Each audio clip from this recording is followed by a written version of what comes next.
Imagine the emotional roller coaster that Jesus' followers had been on in the preceding 2 weeks.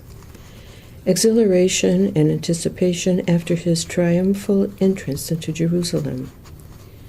Confusion at the predictions of his passion and betrayal. Fear in the Garden of Gethsemane.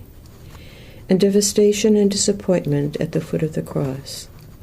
Skepticism at the woman's story of an empty tomb. Fragile hope as their friends said they had seen Jesus. Their tension was heightened. Their nerves were on edge. But then Jesus himself stood in their midst and said, "Peace be with you." Their reaction was hardly peaceful. Startled and terrified, they shrunk back with amazement. Jesus even showed them his hands and feet, and ate in front of them to prove he was alive. Somehow it still wasn't enough. They still weren't ready to go out as witnesses until Jesus opened their minds and helped them understand the scriptures about him. This is something Jesus wants to do for you as well.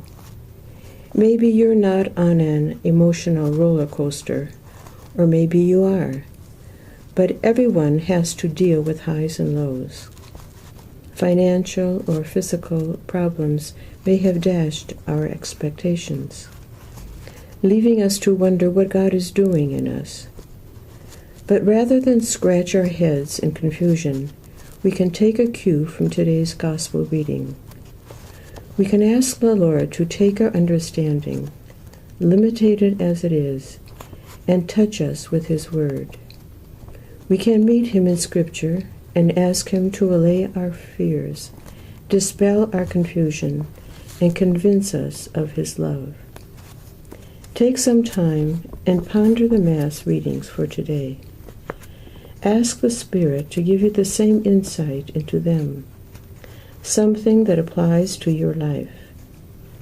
If a verse or section jumps up at you, write it down and contemplate it. What is he saying to you?